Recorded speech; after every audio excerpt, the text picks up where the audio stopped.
Welcome back. Hope you're keeping very, very well. I'm Katie Cowan, and for episode 47 of the Creative Boom podcast, my guest is the visual artist and author Oliver Jeffers, who makes art and tells stories. That's fine art for adults, mostly, and award-winning picture books for children. Working across painting, bookmaking, illustration, collage, performance and sculpture, Oliver offers a little curiosity and humour throughout his practice, exploring how the human mind understands the world. His work reminds us to smile even when facing darker times. His picture books have been translated into over 50 languages and sold over 14 million copies worldwide. And his artworks have been exhibited around the world, including at the Brooklyn Museum in New York, the Irish Museum of Modern Art in Dublin, and the National Portrait Gallery in London. Oliver grew up in Belfast, where he's currently based with his family, but he also has a home and studio in Brooklyn, New York.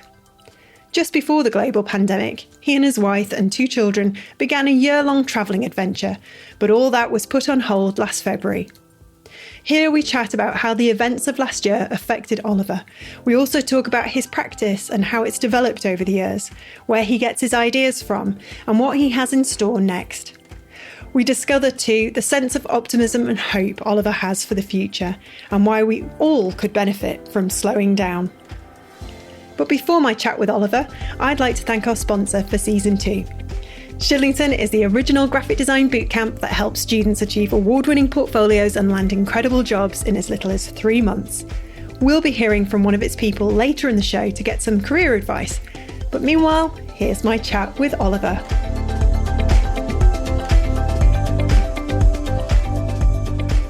Well, thank you so much for joining me, Oliver. I appreciate it, given how busy you are at the moment. Oh, that's quite all right.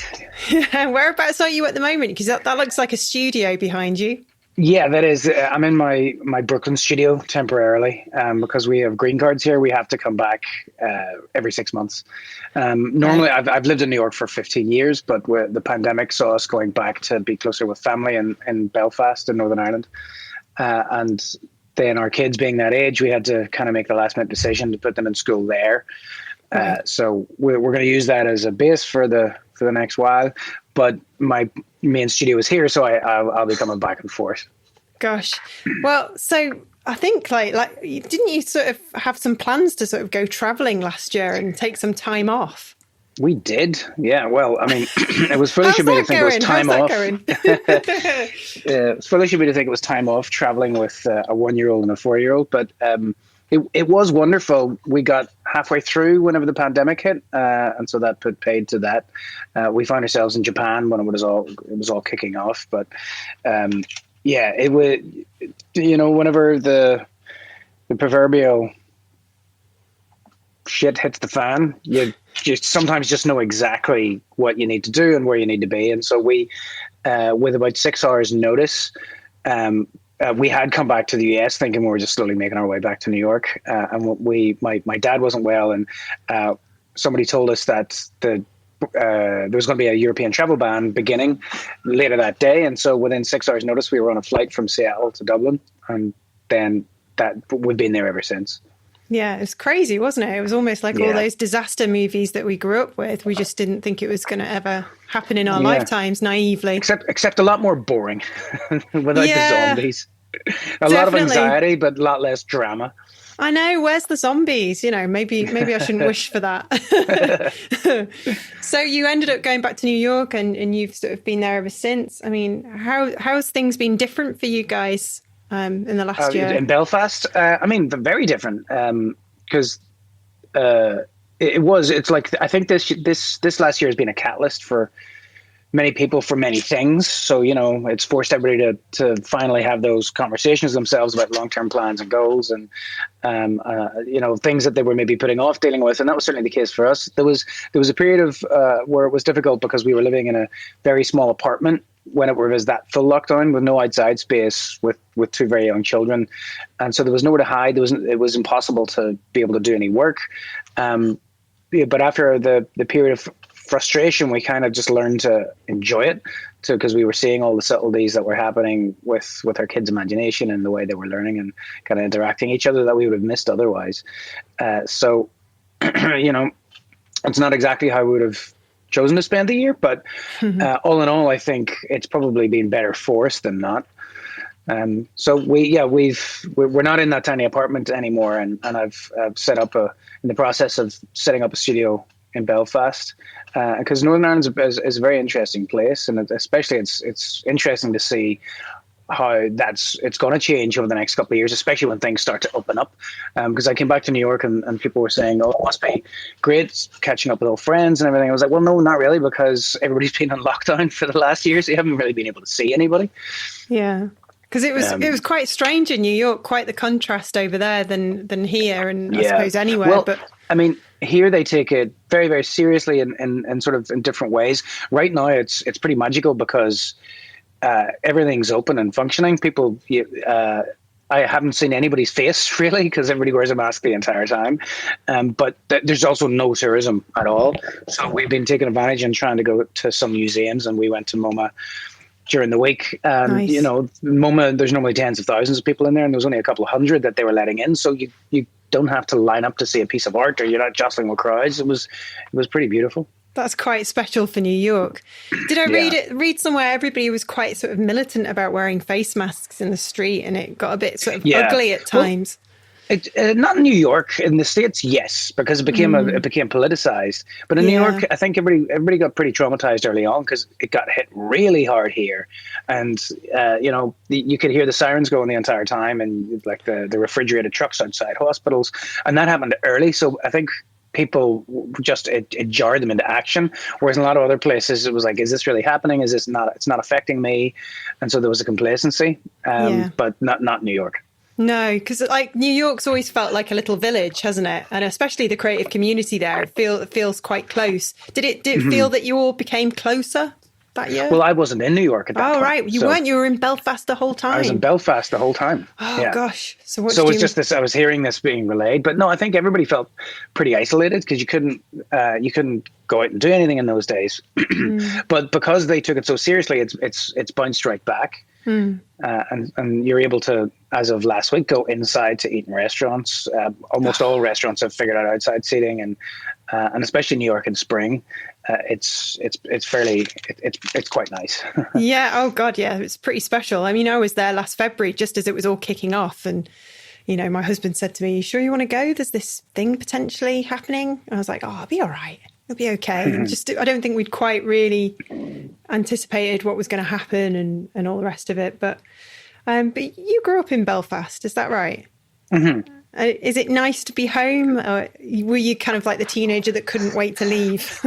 I was certainly the teenager who couldn't wait to leave, but my family has always been there, and I'm very close with my family.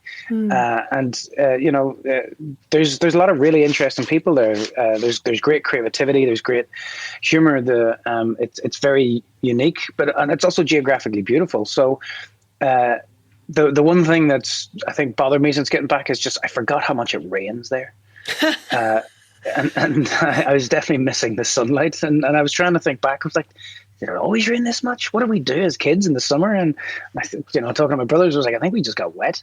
That was just the way it was.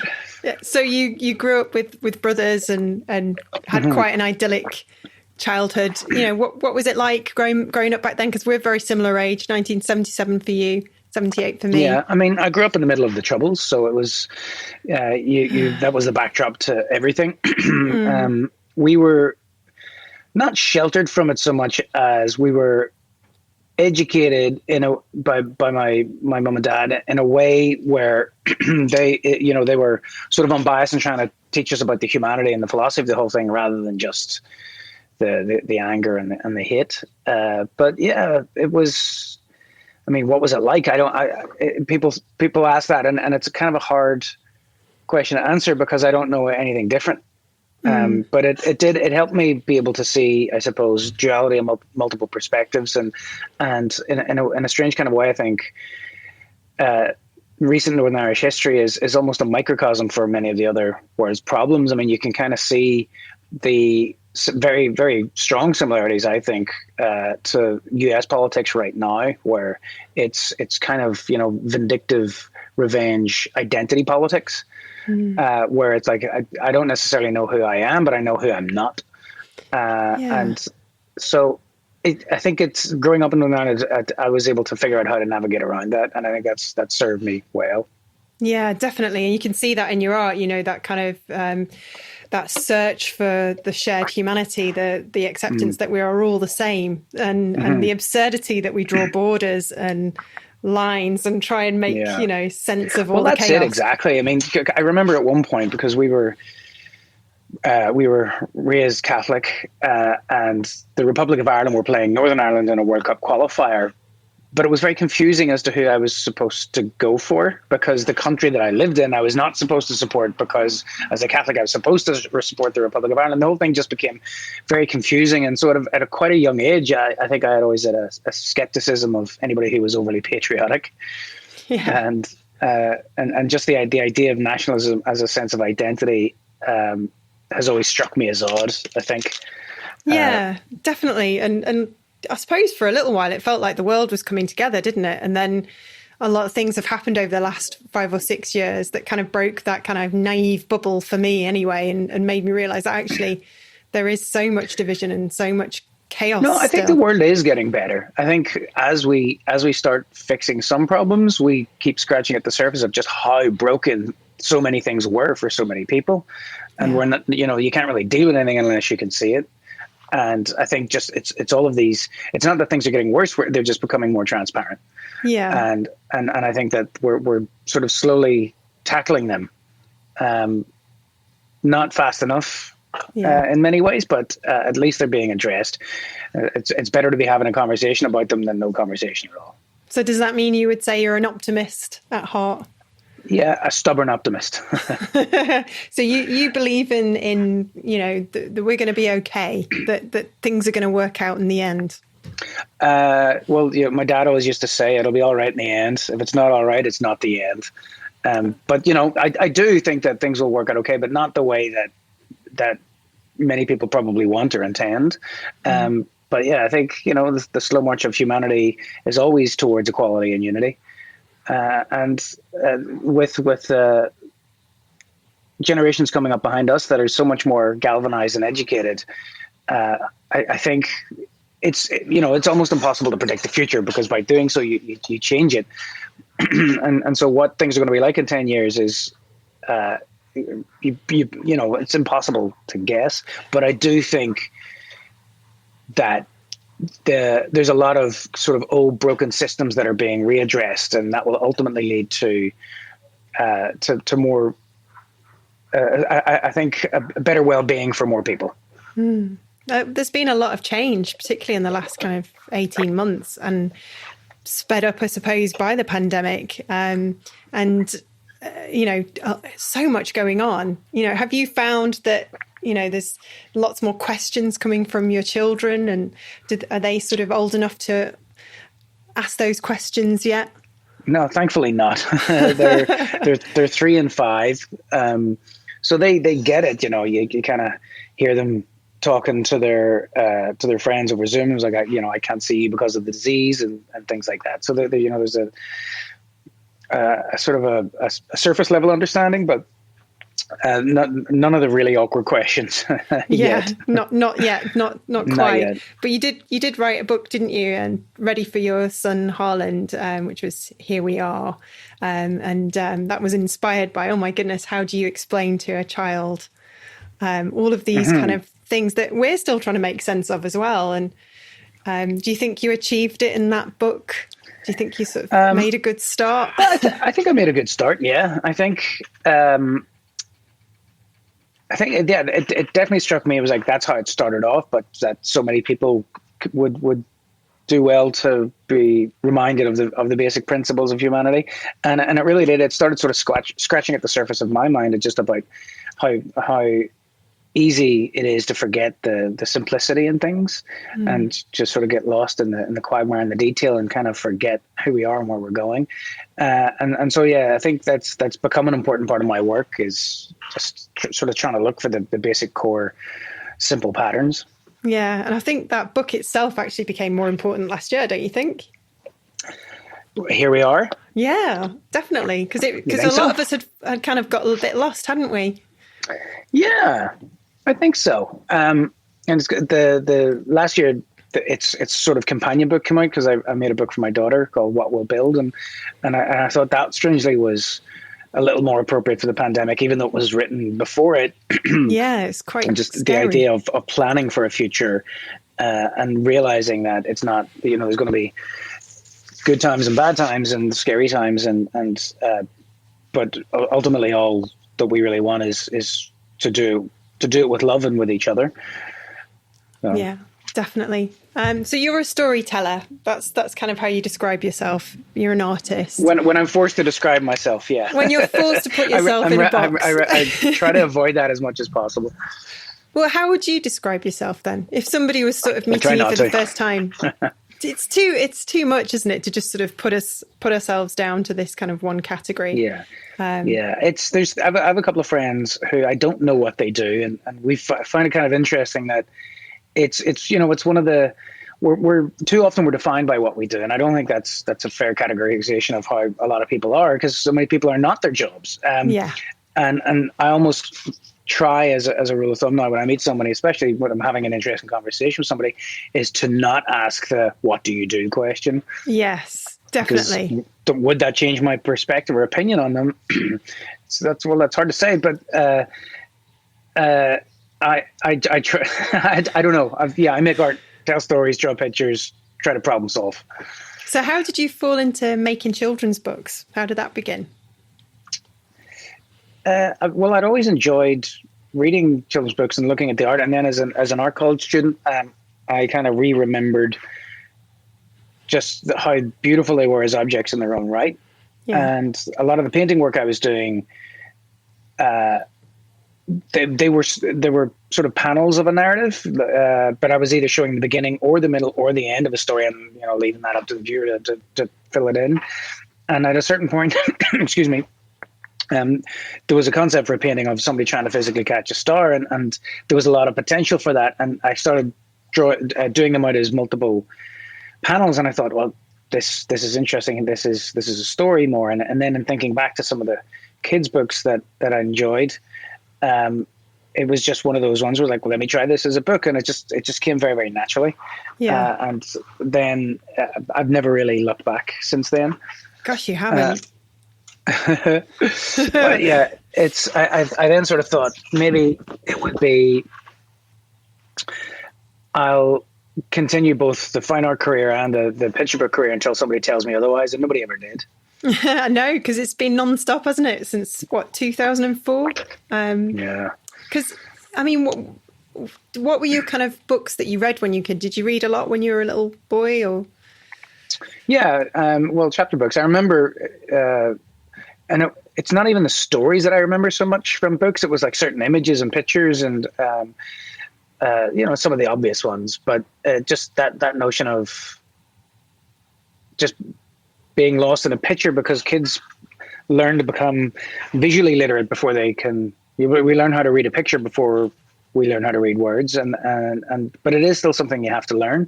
And so you don't need, as a young child, you don't need somebody's guidance to spell out what the symbols mean. You can kind of figure it out for yourself, and there's a lot of freedom and independence in that. Yeah, it stays with you for the rest of your life, actually. So How to Catch a Star was published in 2004. How would you say your sort of work has evolved since then? Oh, I mean, massively. It's... I try to not look back too much. There's probably been periods where, there was a certain amount of whimsy in the first books, and then a certain amount of humor for a period of time, and then a certain amount of sentimentality and kind of social responsibility in later books. And it's not like I plan where the evolution is going to take me. I only kind of notice the patterns whenever I look backwards, and the books reflect who I was at that particular moment. Yeah, definitely. And has has becoming a parent changed your perspective on things? Well, obviously, Here We Are came from being a parent, as did What We'll Build. But I think the only perspective that it changed really was the process of work, where my time had to be an awful lot more structured than it had been previously. Right. Okay. So more of a kind of, around schools and nurseries rather than. Or, bedtimes and dinner times. And So how did you work before? Was it just like kind of pull an all-nighter, or whenever you felt creative? I mean, I've had to do that a few times since, but just, whenever I wanted. Yeah. To start late, finish late, and that's kind of the way that it was. So you're not shy of hard work then? You get stuck in. Yeah. Yeah, because it's if I want something to happen, there's only one way for that to go, which is I have to make it happen. Where's that come from? I think a sense of my own mortality, maybe, that there's only so much time, and nobody's going to do the work for me. Well, exactly. And do you get that kind of any of that kind of sentiment from your parents? Were they hard workers? Did they? Yeah, they were. What were they? What did they? Not that I'm asking that immortal question, but I'm just curious. What did they do? Were they creative? My dad was a teacher, and he taught. He's a retired teacher now. But he taught at schools for kids with very severe physical and mental disabilities. Right. And my mum was a nurse, although she was ill. She had MS, so she was sick the whole time that I was growing up. So I never knew her as a nurse. Oh. But yeah, it's probably from I think her dealing with her illness and her early death. That I think was a big reminder of mortality. So yeah, we haven't got a lot of time, have we, on this planet? It's quite bittersweet, actually. Yeah. Is that the thing that you fear the most? Not fear, no. There's very little fear in it, because it's what's the point in that? It's just it's fuel. Yeah, fuel to your flame, and gets you out of bed in the morning. And what we're going to sort of achieve today. So what? Yeah, but also it's you got to recognize the days where you're going to be banging your head over a brick wall and go easy on yourself, because you could actually make things. You could do harm by forcing bad work through when you're not feeling it. We're taking a little break to hear from our sponsor, Shillington, the original graphic design bootcamp. Well, a piece of career advice, actually, from one of its people. Sydney Liguori is a designer, illustrator and entrepreneur who's also head of Shillington's campus in New York. I asked Sydney, do you have any tips on portfolios to make sure that they're the best possible representation of our work? So your portfolio needs to be a direct representation of your skill set. So thinking both your technical skills as well as your conceptual skills and your, conceptual thinking. And so you really want to curate the hell out of it. So really just put your best work in. You want to show consistency as well. So it's probably a good idea to, even if you have fewer projects, if they're really, really strong, that's going to look better than, say 12 projects that only half of them are really, really great. So it's really about what is your best work, as well as work that has substance, work that, you're excited and confident in the concept. That's going to be really impressive when you go through talking about it. And then that kind of leads into showcase work that you do love to talk about. When you're passionate about what you've done and you feel confident in the way that you speak about it, that's also going to portray the work in a really great light. Because when you land an interview, being able to talk about the design process you went through and how you arrived at the end result clearly and confidently is just going to set you apart and set you above. To find out more about studying graphic design at one of Shillington's 6 campuses around the world or via its online course, visit shillingtoneducation.com. Now, back to Oliver.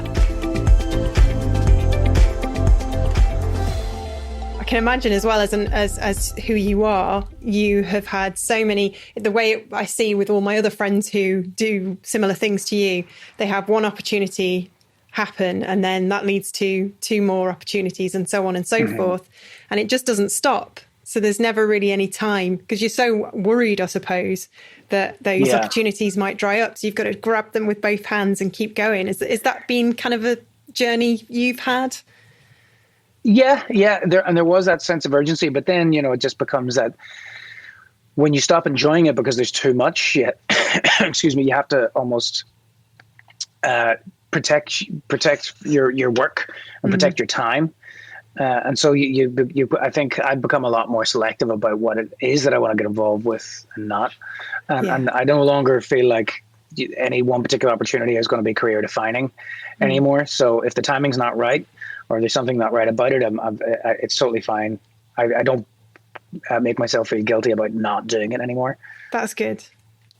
That's a nice place to be. Yeah, it is. I think so. But it took me, over a decade to get there.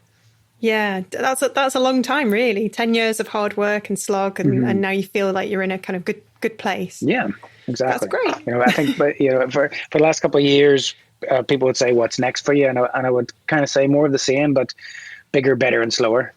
Yeah, that's a good sentiment, especially now that we've just dealt with the year we've had. But where do you get your ideas from then?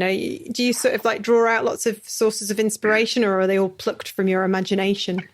It's all pattern recognition, I think. It's just sort of listening to people talk, the things that I'm interested in, reacting visually to what happens when you start mark making. It's from watching films, from reading books, from reading poetry, from looking at other people's art. Inspiration can come from anyone and anywhere. And for me these days, it's what is it that I'm trying to say, and how can I do it in a beautiful way that I enjoy? Yeah, you're many fans on our Twitter feed. We were just sort of asking, is there any kind of questions anybody would like to ask? And they were like, no, just tell him we love him and we love his stories. Is it true that the stories that you write them at the same time as you illustrate them? There's no kind of like set process? Not always.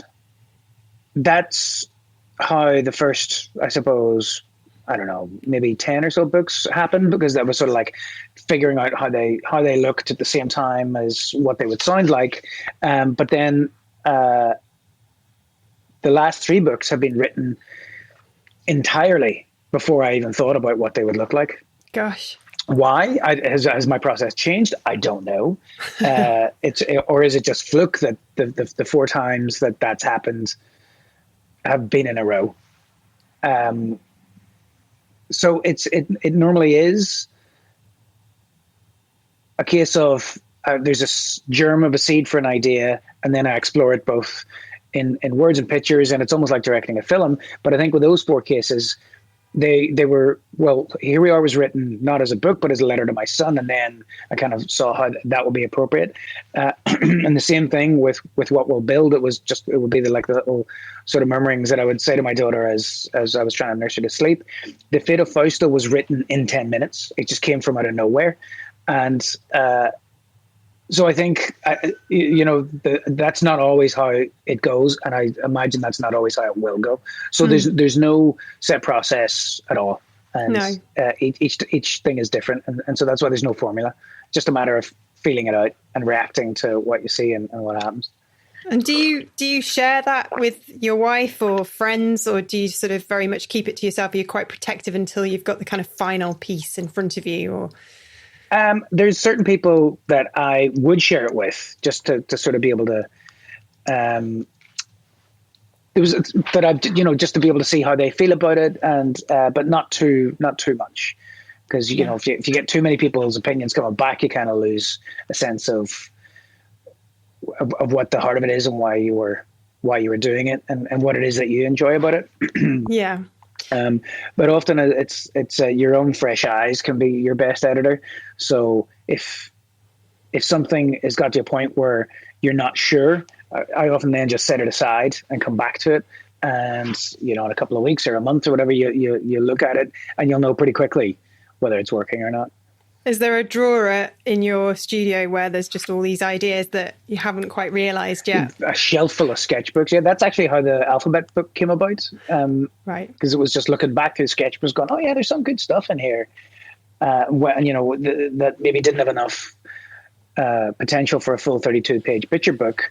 And at that time, I was thinking about the alphabet book as a structure, and then using that as a device for a collection of short stories. And so, brilliant. Yeah, that most of those concepts already existed in sketchbooks in half-cooked form. You're smiling when you're telling me about that book, Oliver. Is that one of your favourite pieces? It was just good fun. I just enjoy it. Yeah. So. Yeah. What about your children? Do they have a favourite, or do they give you feedback? I don't even know. I don't even know if they've read all my books. I tend not to force them upon them. Oh, that's cute.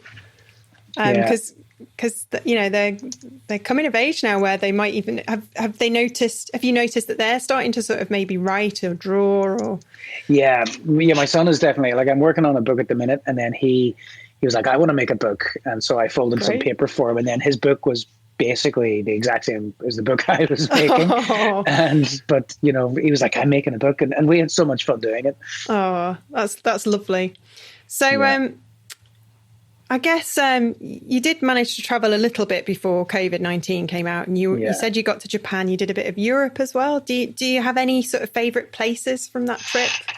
What was much easier for such little kids was being by the sea, so beaches. So yes. And around the Mediterranean, we spent the early part of autumn, and that was very nice and calm.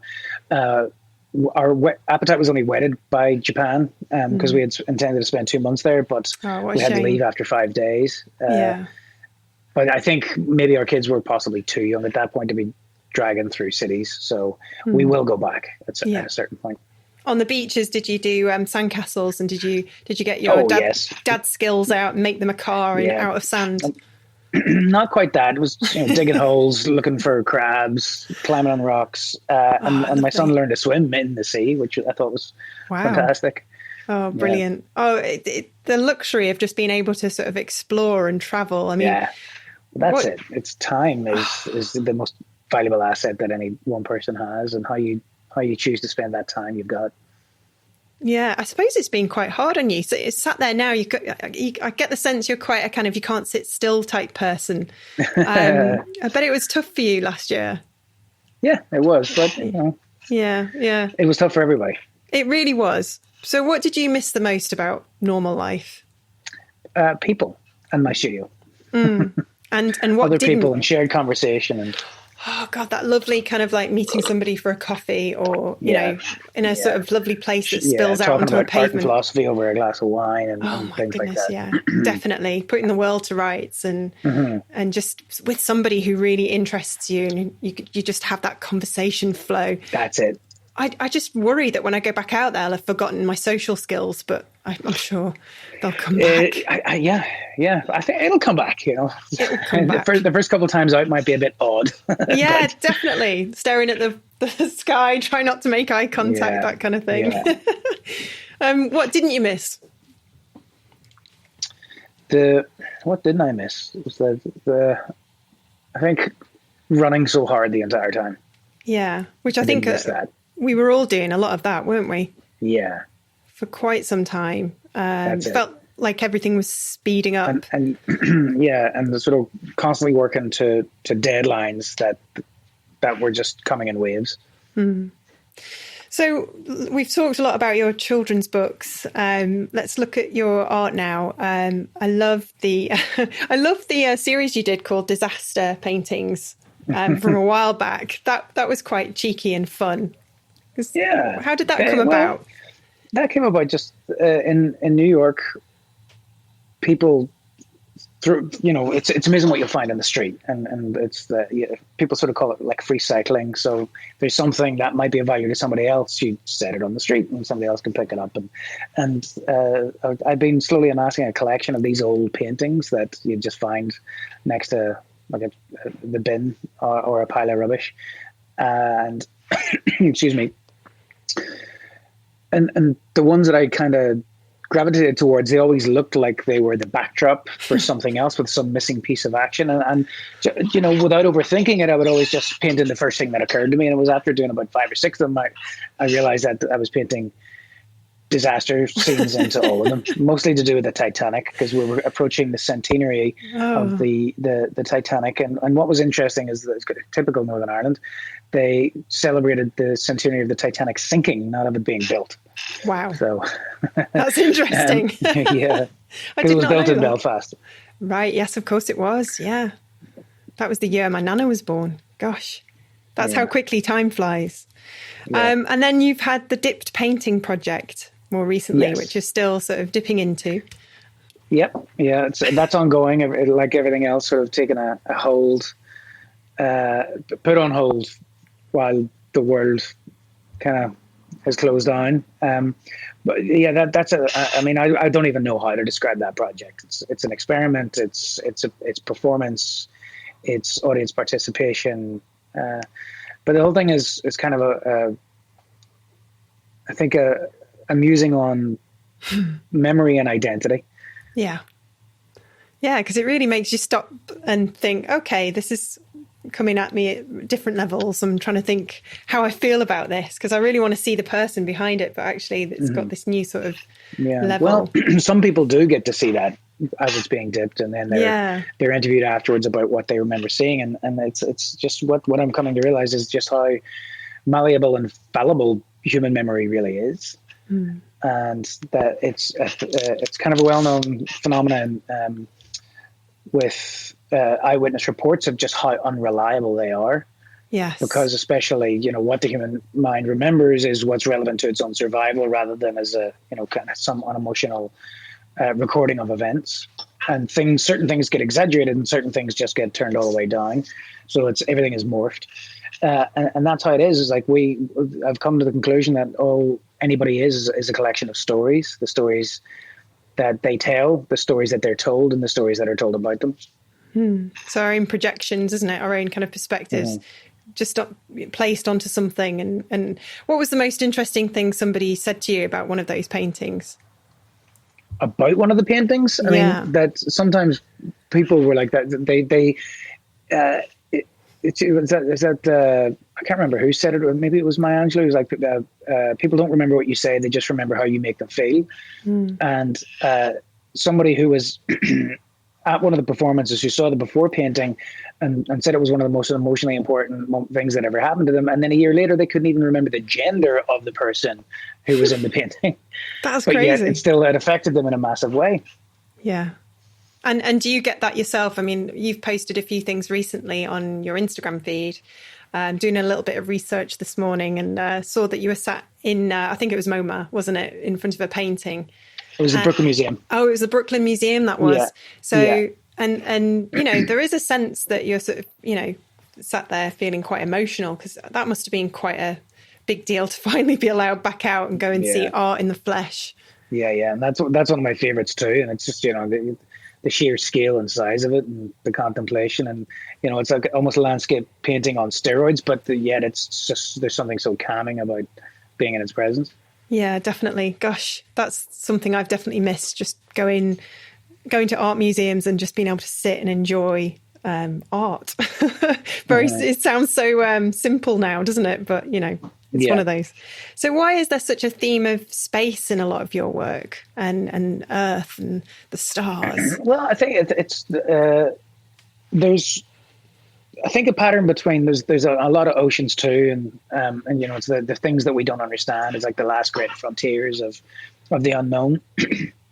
But space thematically has come to represent a cosmic perspective about looking back at ourselves from a vast enough distance changes everything. How astronauts have come to realize the overview effect of just the fragility of Earth, and almost the tragic waste of energy that nationalistic parochial squabbles, how they just consume so much of human energy. And there was looking back on the history of Northern Ireland politics from this side of the Atlantic Ocean, I felt a lot of those same things. That once we left Northern Ireland, nobody really cared about our problems. No. But yet it was just the most defining thing once you were there. Yeah. And for what? Not that I'm suggesting any you yourself or I are primitive, but as a sort of humanity, we're very primitive, aren't we? We have so long to go, fighting over borders and having these sort of petty squabbles. Yeah. And so your art kind of highlights that and just reminds us very simply that we're all the same, and we're all in this very precious piece of rock. Yeah, exactly. Yeah, that's it entirely. And we're at at a real turning point in human history where, as my grandfather always used to say, he was like he only said it once actually. He was, and then not that he was the sort of person who always said the problem with the youth today, but he did start off the phrase was like, he was like the trouble with, it was Christmas Eve and we'd gone up to the bar and there was lots of people around and he was just like, it's like the trouble with all these people is that there's no great cause. And that was in the late 90s, but there is now. And it's just a matter, I think, of changing people's perspectives that the fight that's worth fighting is not about national politics or even religious differences, but it's how do we change all these systems that are so obviously broken, and there's all these problems that need to be solved to readdress how we can live on this planet in a way that has a decent quality of life, but without being nearly as destructive. So there's a lot of work to be done, and so that's the fight that's worth fighting. And we're at a time where I think and hope that the focus of human energy gets redirected. And do you think you can play a part in that change? I try to, I try to tell stories that are more, I think, involving and interesting than the ones about national struggles or us against them. Definitely. And you said at the start of this conversation, you remember these books from childhood and they stay with you your whole life. I guess, children, these young minds, we can sort of teach them things that will stay with them forever and hope that the future is going to be brighter when we're long after we've gone, Yeah. You hopeful? So you're hopeful for your children? I hear a lot of parents saying things like, gosh, I'm really frightened for the future, but you don't seem like that at all. You seem very kind of positive. Yeah, it's just, I think where that fear is coming from with a lot of parents is that there's a lot of inequality, but there always has been. And I think where the struggle is that, and where that sort of resentment and fear comes from in many ways, is that parents sort of recognize the story that was laid out for them will not happen for their children. But that's not necessarily a bad thing either. It will just be different, because the story that was laid out for their grandparents was certainly very different than the story that was laid out for us. And what's the story that you're laying out for your children, Oliver? Well, as I said there, that's like there's no camping motto, which is like, leave it better than you find it. And it's quite an easy thing to do. And people ultimately need other people. And even though we've all sort of been conditioned to be selfish because it's better for capitalism, I think there's a lot of truth in the fact that people get more joy from giving somebody a gift than from receiving one. And what is that? There's something in there where it's this need to connect with other people. And I think that's my story, is just to remind people of the kindness. Joy that's inherent in that. Yeah, definitely. The simple act of giving and just remembering that you're part of a system. So what's next for you, Oliver? Well, more of the same, better, bigger, slower. But I'm working on a couple of larger public art sculptures that are in the same vein as a lot of the sort of the cosmic perspective work that I've been doing. Brill. And I've also just finished a picture book. So it's funny, it was like after my TED talk last year, and I've been doing a lot of talks with climate activists and social responsibility, and with the UN, and being on panels talking about all of these things, and quietly to friends afterwards are asking them, so what are you doing next? What are you working on next? And I was like, a ghost book. And so nothing to do with any of the big issues that I've been discussing, but yeah, so I love that. Just a good old fashioned classic ghost book.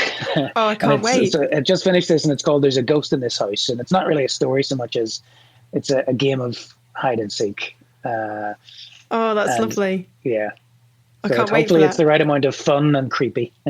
Definitely. And it'll be nice to sort of see that when it's out. And it's out this month, isn't it?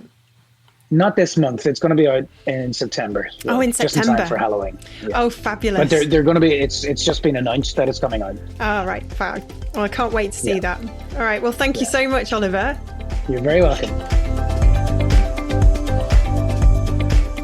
This is the Creative Boom Podcast with your host, Katie Cowan. Thanks to our sponsor Shillington, the original graphic design bootcamp that has helped students achieve award-winning portfolios and land incredible jobs in as little as 3 months. To find out more, go to shillingtoneducation.com. If you're enjoying the show, please don't forget to subscribe or leave us a review. We drop new episodes every single Monday with a different, inspiring creative. You can find all the links and more via creativeboom.com/podcast. See you next time when my guest will be graphic designer Damian Graham.